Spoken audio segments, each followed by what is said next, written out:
오늘의 데일리 뉴스레터에 오신 것을 환영합니다. 1. 대한민국 해군의 진정한 위력. 2. 미국이 탐내는 조선 기술. 3. 튀르키예의 충격적인 발언. 한번 진실을 알아봅시다. 여전히 많은 분들이 대한민국 해상전력에 대해 걱정하고 있습니다. 지상전력은 이미 무기체계를 비롯하여 세계 최고 수준이며 공중전력은 매일같이 놀라울 정도로 발전하고 있는 KF-21 보라매가 있습니다. 그러나 해상전력은 발전 속도가 느린 편으로 대한민국 안보의 아픈 손가락과 같이 보입니다. 하지만 최근에는 주목받지 못한 것뿐이며 대한민국은 이미 세계 10손가락 안에 들 정도로 강력한 해상 강국입니다. 특히 세계 최고의 제조업 기술력을 기반으로 한 선박 건조 능력은 미국까지도 안달이 날 정도입니다. 그래서 준비했습니다. 오늘은 세계 1위에 빛나는 대한민국 선박 건조 기술력에 대해 알려드리겠습니다. 최근 미 해군 소속 톰 앤더슨 제독이 비밀리에 대한민국 조선소를 방문했다는 사실이 뒤늦게 확인되었습니다. 앤더슨 제독이 방문한 조선소는 흔히 조선 빅3라고 불리는 한국조선해양, 대우조선해양, HJ중공업 등이었는데요. 이로 인해 전세계 군사 관계자들과 전문가, 외신 사이에서 대한민국 조선업계가 가장 주목받는 화두로 떠오르고 있습니다. 그도 그러게 톰 앤더슨 제독은 그냥 지휘관이 아니라 미 해군 내에서 굉장히 특별한 조직을 이끌고 있는데요.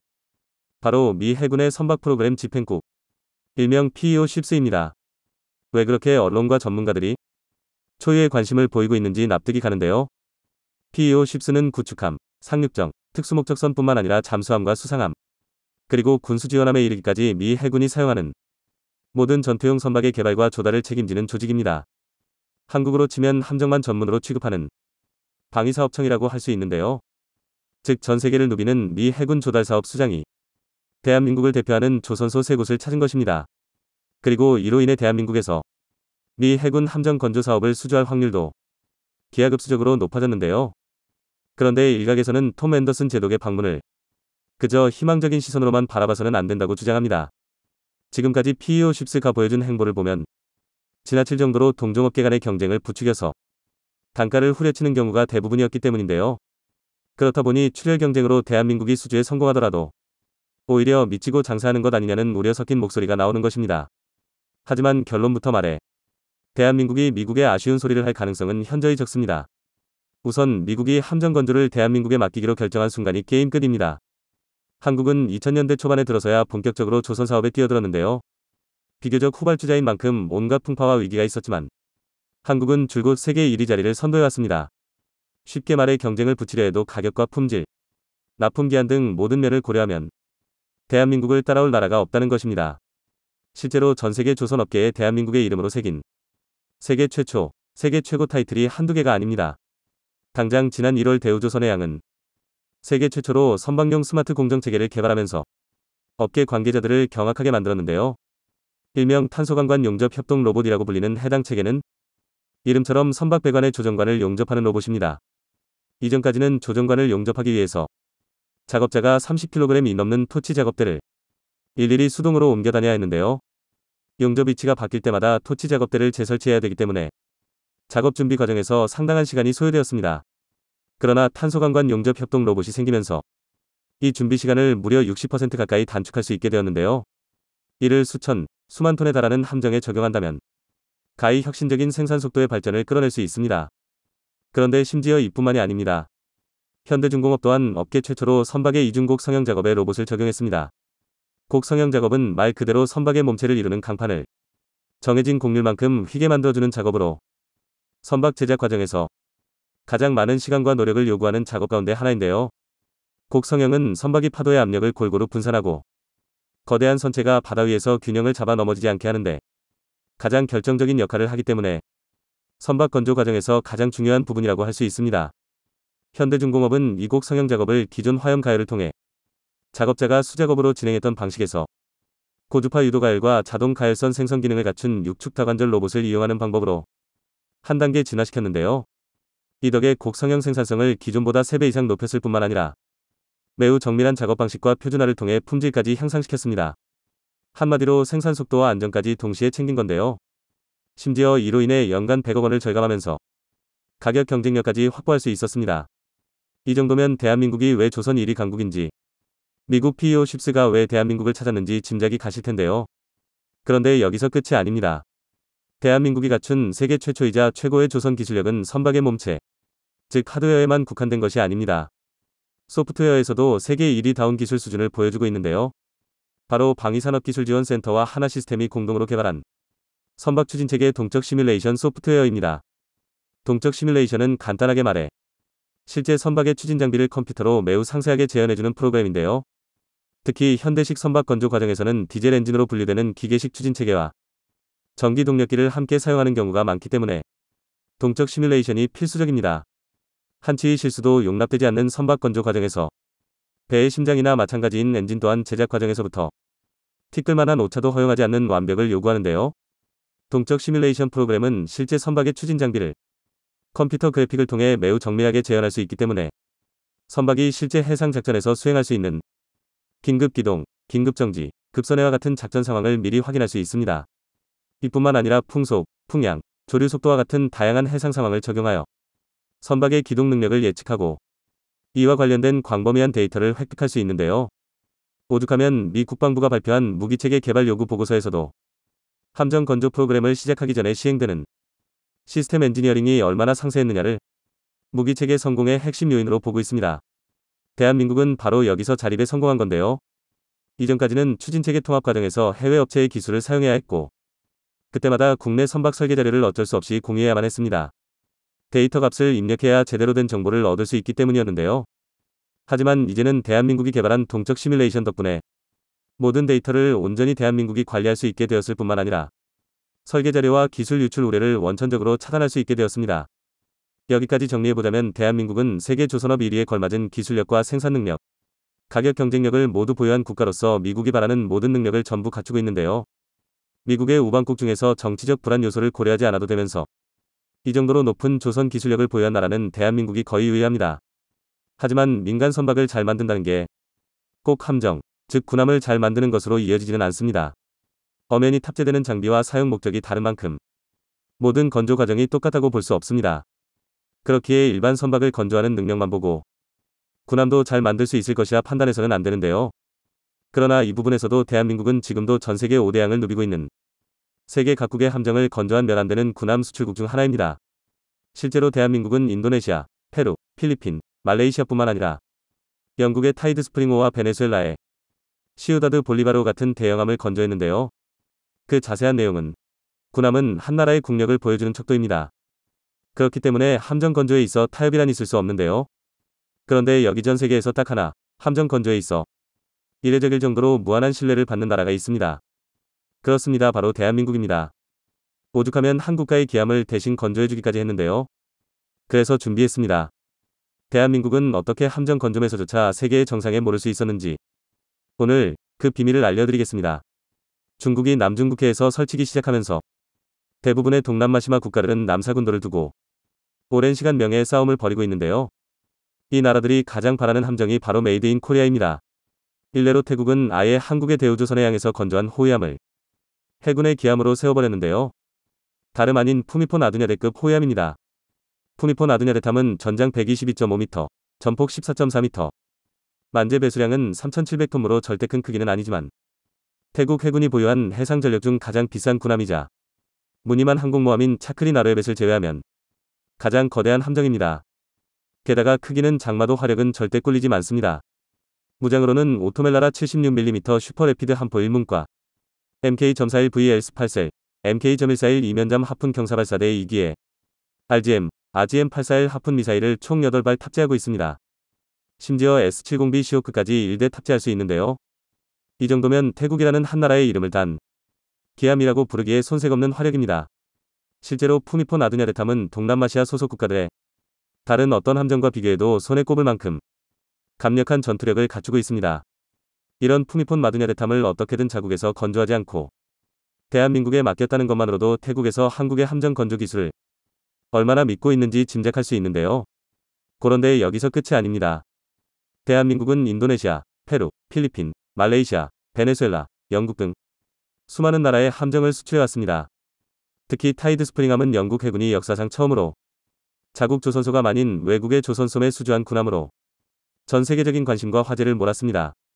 타이드 스프링함은 지난 2012년 영국이 추진한 8억 달러 규모의 군수 지원함 프로젝트 마스 내척 중 1호함인데요. 전장 200m, 전폭 28.6m, 전고 10m 매 배수량은 39,000톤이 넘는 초대형 군수 지원함입니다. 최고 속도는 시속 37km의 항속거리는 무려 33,700km에 달하는데요. 이 엄청난 크기에 기반해 CH-47 치누크까지 운용할 수 있을 뿐만 아니라 화학 공격에 대비한 방어 능력과 극지방을 비롯한 전 세계 어느 지역에서도 작전 수행이 가능하다는 특징이 있습니다. 그야말로 명국을 대표하는 군수지원함이라고 부를 만한데요. 이처럼 대한민국은 선진국, 개도국, 그리고 전투함과 군시지원함을 가리지 않고 세계 최고 수준의 함정 건조 역량을 보유하고 있습니다. 제2차 세계대전과 6월 25일 전쟁 당시 우리에게 버젓한 군함 하나 없을 때 순양함과 전함을 건조했던 나라들이 현재에 이르러 오히려 대한민국의 조선 기술력에 의지하고 있다는 게 참 감회가 남다른데요. 하지만 여기서 끝이 아닙니다. 일부에서도 말씀드렸던 미 해군이 대한민국의 조선 기술력을 주목하는 결정적인 이유는 따로 있는데요. 바로 미래 핵심 기술로 손꼽히는 초전도체와 초전도체를 이용한 선박 엔진 연구 개발 분야에서 대한민국이 전 세계 몇 없는 권위자이기 때문입니다. 초전도체는 특정 온도 이하에서 모든 전기에 대한 저항이 0, 2되는 물질을 말하는데요. 저항이 없어서 한번 발생한 전류 에너지가 아무런 손실 없이 무한히 흐른다는 특징이 있습니다. 보통의 DC 모터는 발전기에서 전압을 몰리는 데 필요한 자속을 발생시키기 위해 계좌건선미라 하는 별도의 건선을 필요로 하는데요. 하지만 초전도체를 사용한 PM 모터는 DC 모터와 달리 자기장 생성을 위한 계좌건선을 필요로 하지 않습니다. 이를 알기 쉽게 간단한 비유를 들어 설명하자면 발전소에서 보내는 몇만 볼트의 전기를 승합변전소, 송전선로, 감압변전소 같은 별도의 장치 없이 곧바로 가정에서 사용할 수 있다는 것과 비슷한 의미인데요. 덕분에 PM 모터는 더욱 간단하고 효율적이며 유도 모터보다 높은 속도로 작동하기 때문에 전력 밀도가 훨씬 높습니다. 그리고 같은 이음에서 초전도체를 이용한 PM 모터는 함정을 포함한 모든 해양 선박 분야에서 주목받고 있는데요. 바로 복합 추진체계, 즉 하이브리드 엔진에 굉장히 효율적이기 때문입니다. 특히 잠수함이 발달한 현대 해상전에서 하이브리드 엔진은 가히 함정의 생사를 결정짓는다 해도 과언이 아닙니다. 일례로 미 해군의 스텔스 구축함인 주멀트급과 우리 해군의 FFG2 대구급 호위함도 하이브리드 엔진을 사용하고 있습니다. 대구급 호위함은 만재 배수량 3,600톤의 KMK.45 5인치 함포, KVLS-16셀 등 다양하고 강력한 무장을 갖춘 대한민국의 최대급 호위함인데요. 하지만 역시 대구급 호위함의 가장 큰 특징은 COD-LOG 추진체계입니다. COD-LOG 추진체계는 디젤 엔진 및 추진축과 바로 이어지지 않고 발전기만을 가동하는 방식을 말하는데요. 이 덕에 저속 항해 중에는 디젤 발전기에서 생산된 전력으로 추진력을 얻고 고속에서는 가스터빈에 의한 기계 구동 추진 방식을 병행하여 운용할 수 있습니다. 이로 인해 대구급 호위함은 실제 운행 중에도 엔진 소리 없이 파도 소리만 틀릴 정도로 굉장히 점숙한 항해가 가능한데요. 하이브리드 엔진이 각광받는 이유가 다름 아닌 이 저소음 때문입니다. 현대 해전에서 아직도 정복하지 못한 분야가 있다면 단연 잠수함 전력이라고 할 수 있는데요.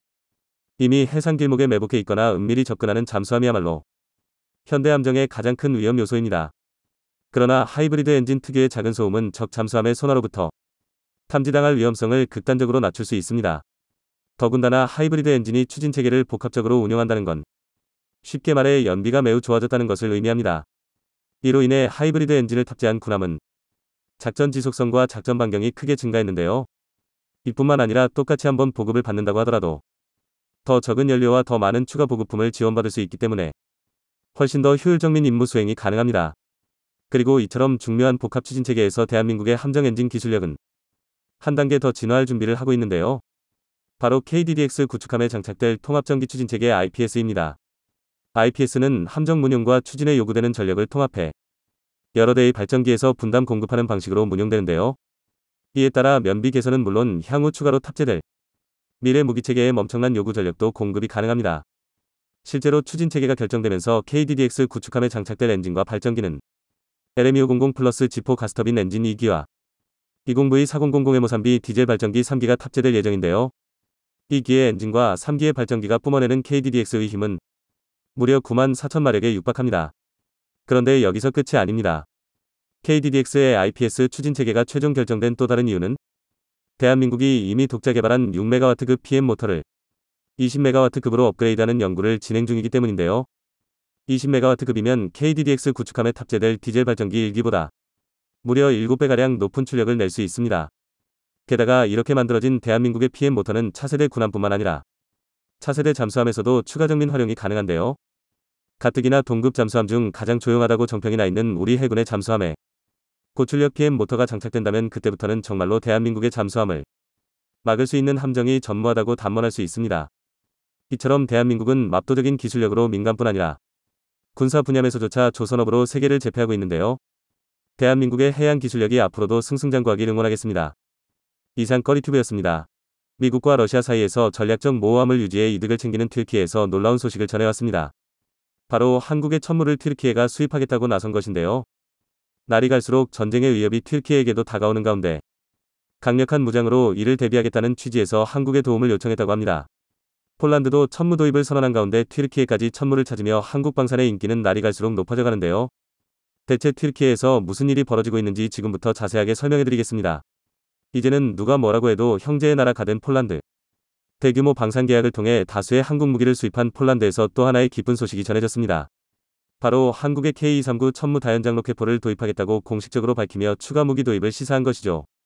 미국 방산 매체 디펜스 뉴스는 현지 시간으로 31일 폴란드 국방부가 K239 천무 구매를 검토 중이라는 소식을 전했습니다.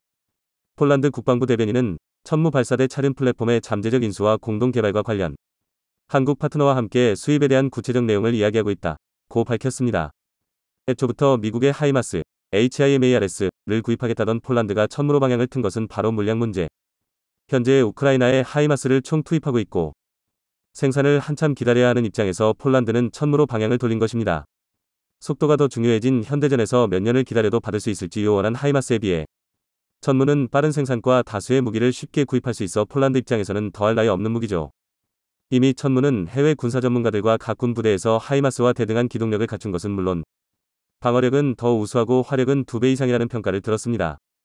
16초 이내에 초탄 발사가 가능한 빠른 타격은 상대가 미처 대비하기도 전에 상대 병력을 초토화할 수 있어 전장에서 게임 체인저라 불리는 하이마스를 압도할 수 있는 스펙. 천무를 선택한 폴란드의 결정에 많은 이들이 주목했죠. 그리고 폴란드만이 아니라 또 다른 국가에서 한국의 천무에 대해 관심을 보였습니다. 바로 튀르키예가 그 주인공인데요. 사실 러시아와 전쟁을 직접 수행하는 우크라이나와 러시아와 지속적인 갈등을 겪고 있는 폴란드를 비롯한 동유럽 국가들이 무기를 구입하는 것은 이해할 수 있으나 튀르키예가 천무에 관심을 보이는 것은 사뭇 이해하기 어려운데요. 이를 알기 위해선 튀르키예가 국제무대에서 차지하는 위치를 알아야 합니다. 튀르키예는 현재 우크라이나 러시아 전쟁에서 협상 테이블을 제공하는 국가로 서방과 러시아 양 진영의 중간지대에 위치해 있습니다. 에르도안 튀르키예 대통령은 자국의 이익을 극대화하기 위해 러시아와 미국 사이에서 균형 외교를 펼치며 무기 판매와 경제적인 이득을 얻고 있습니다. 우크라이나와 러시아와 지리적으로 인접한 곳에 있다는 것 역시 중립 외교를 하기 좋은 곳입니다. 튀르키예에서는 이 전략을 모호성 전략으로 간주하며 이득을 보고 있었는데요.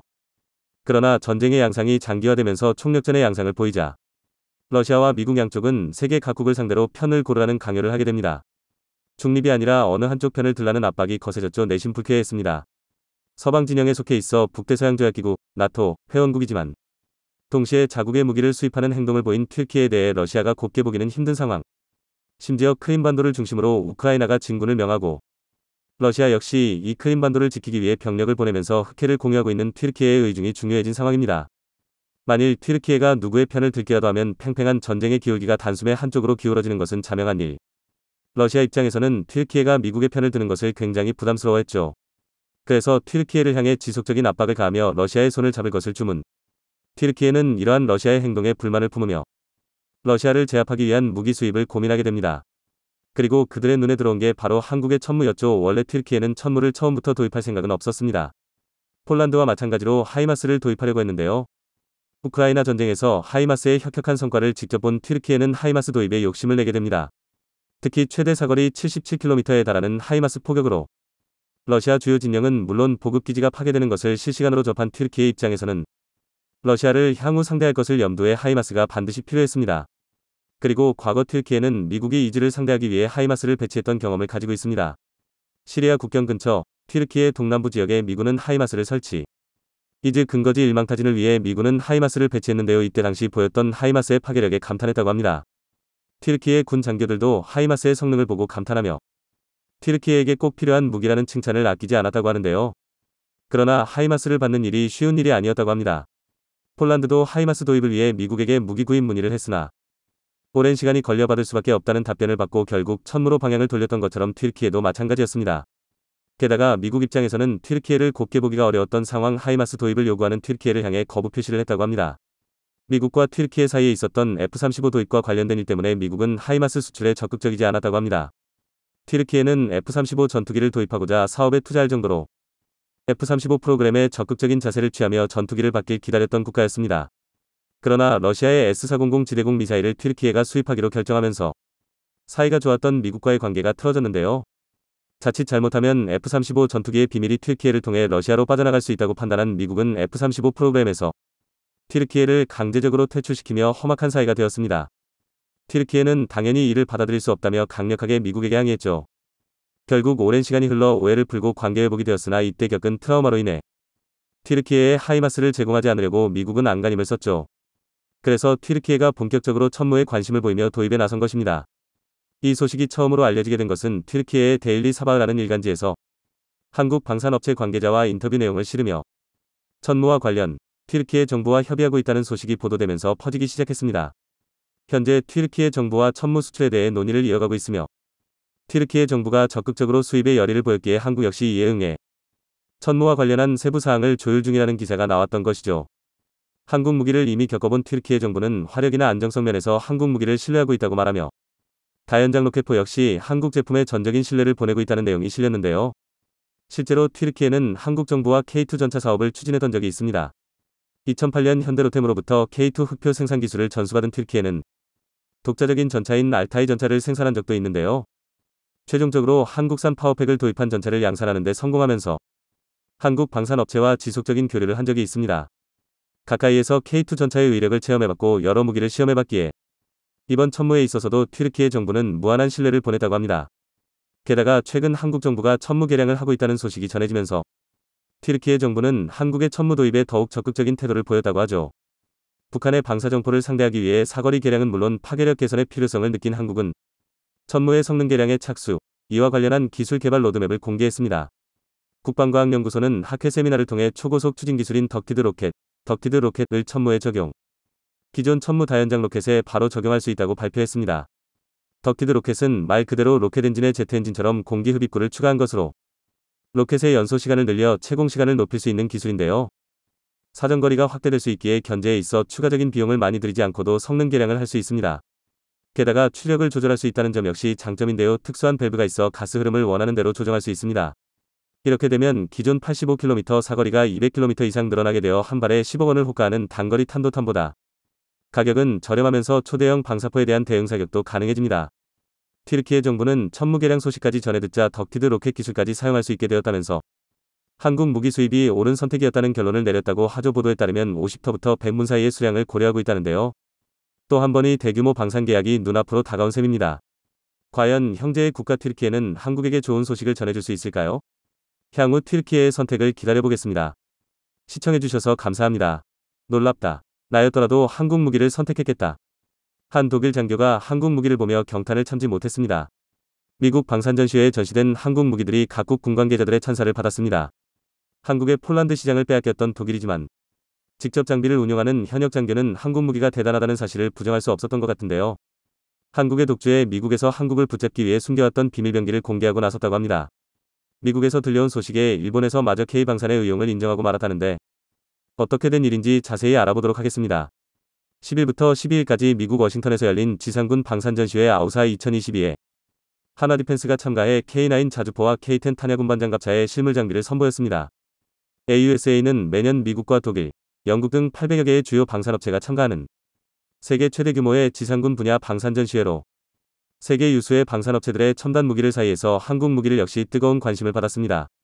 러시아의 우크라이나 침공 이후 전 세계적인 군비 증강 열풍이 불고 있는 가운데 각국 방산업체들이 치열한 수출 경쟁을 벌이고 있습니다. 이 같은 방산전시회는 방산기업 간의 소리없는 전쟁터이기도 합니다.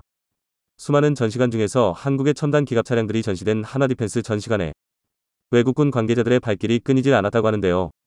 전시관을 찾은 한 독일 장교가 한국의 K9 자주포와 K10을 동한 완전 자동화 장전 시스템에 감탄했다고 전해졌습니다. 독일 장교는 K10 탄약운반 장갑차를 가리키며 하나디펜스 관계자에게 얼마나 자동화된 것인가? 라고 물었다고 합니다. 하나디펜스 관계자가 K9 자주포와 연결하기만 하면 자동으로 탄약을 재장전할 수 있다. 고 답변하자 사람의 힘이 전혀 필요하지 않다는 말인가? 라고 다시 물었습니다. 이어 장갑차 운용에는 몇 명이 필요한가? 가격은 얼마인가? 같은 질문을 쏟아내며 연신 감탄했다고 전해졌는데요. 독일 장교가 주목한 K10 탄약 운반 장갑차는 K9 리 차체를 이용해 개발된 보급 차량으로 K9 자주포와 연결하여 로봇팔을 이용해 자동으로 포탄과 장약을 보급하는 게 가능합니다. 이 두 장비의 연계를 동해 포탄이 날아드는 전시 상황에서도 방어력을 갖춘 채로 능력을 지속적으로 유지하는 게 가능합니다. 한국에서 개발한 세계 최초의 탄약 재보급 자동화 장비 체계이죠. 한국의 자주포 체계에 감탄하던 독일 장교는 폴란드가 K9 자주포를 도입하기로 한 것을 알고 있느냐는 질문에 잘 알고 있다. 다른 나라의 비슷한 무기 체계에 비해 3분의 1 정도 비용으로 우수한 성능을 갖췄다니 놀랍다. 내가 폴란드 군이었더라도 K9을 도입했을 것이다. 라고 긍정적으로 답변했습니다. 기갑 차량의 종주국이라는 자부심을 가지고 있을 독일 장교가 한국 무기의 성능에 감탄하며 인정하지 않을 수 없다는 모습을 보여주어 우리 방산에 대한 자부심이 더욱 높아지고 있습니다. 한국이 독일 대신 폴란드에 전차와 자주포를 수출하게 됐을 때 많은 독일 사람들이 큰 충격을 받았었습니다. 유럽 방산 시장은 독일의 손아귀에 있었다고 해도 과언이 아니었는데 지구 반대편에 있는 대한민국의 엄청난 파이를 뺏겨버린 것이니 말이죠. 이에 대해 믿을 수 없어하며 폴란드가 유럽을 배신했다고 분노하는 사람들도 있는 반면 사태를 객관적으로 바라보고 있는 사람들도 많습니다. 최종 사용자 조항과 미루는 정부 때문입니다. 아무도 긴급 상황에서 독일에 의존하고 싶어 하지 않습니다만 누가 그들을 비난할 수 있겠습니까? 모두 한국이나 미국 같은 곳에서만 무기를 구입할 것입니다. 중요한 건 독일이 아니라는 겁니다. 독일 네티즌들은 이제는 세계 방산 시장을 한국이 주도하고 있다는 것을 인정하고 따라잡기 위해 노력해야 한다고 말했습니다.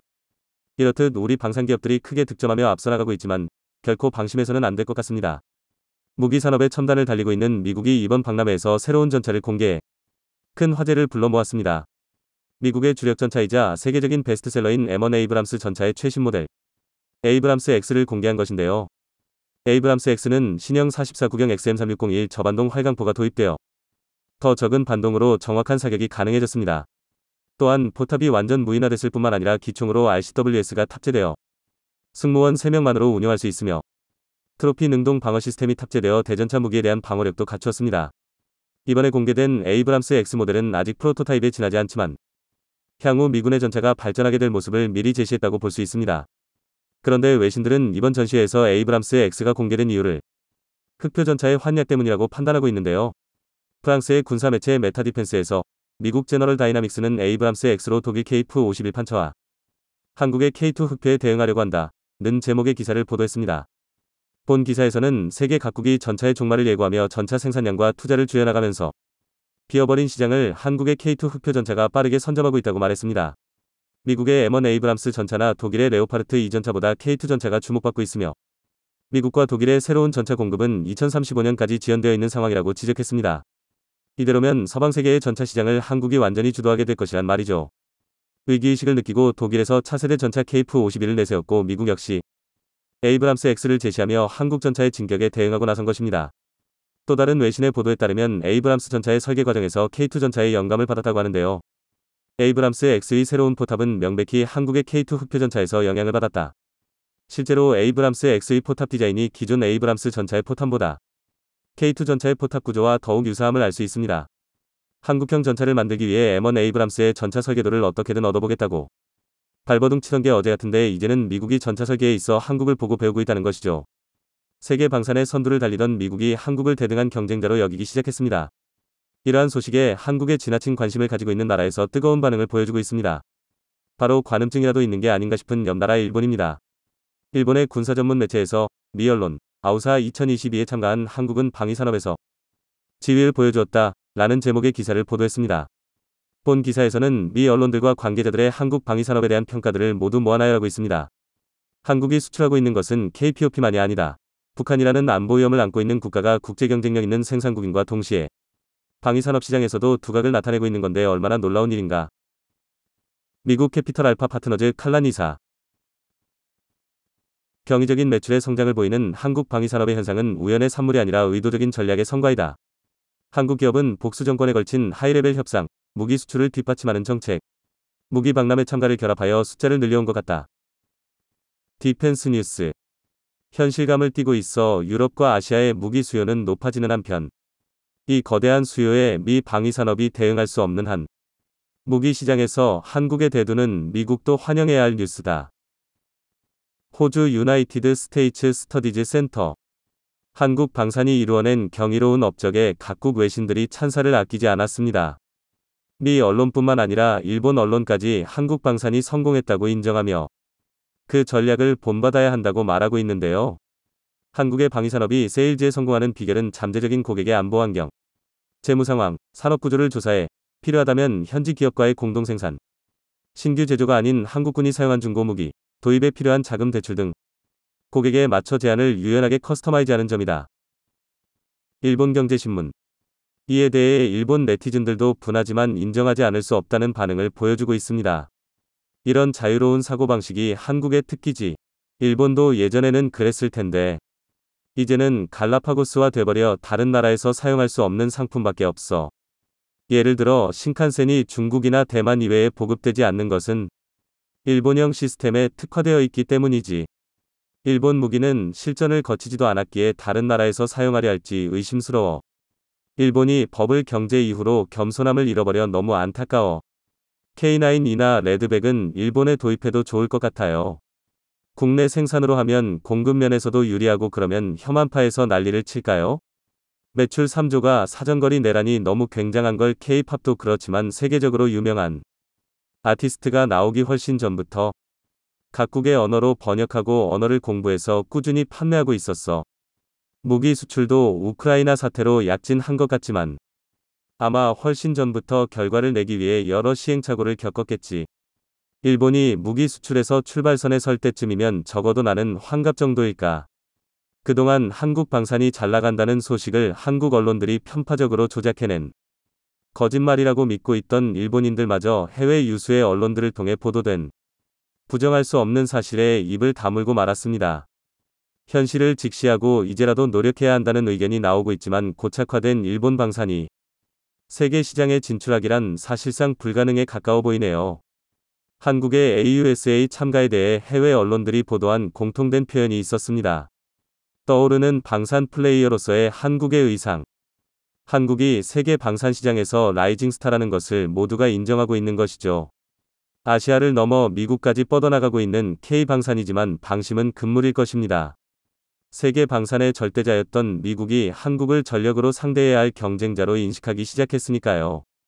K방산이 정상에 올라설 그날까지 멈추지 않고 나아갈 수 있도록 한국 방산기업들의 열렬한 지지를 보냅니다.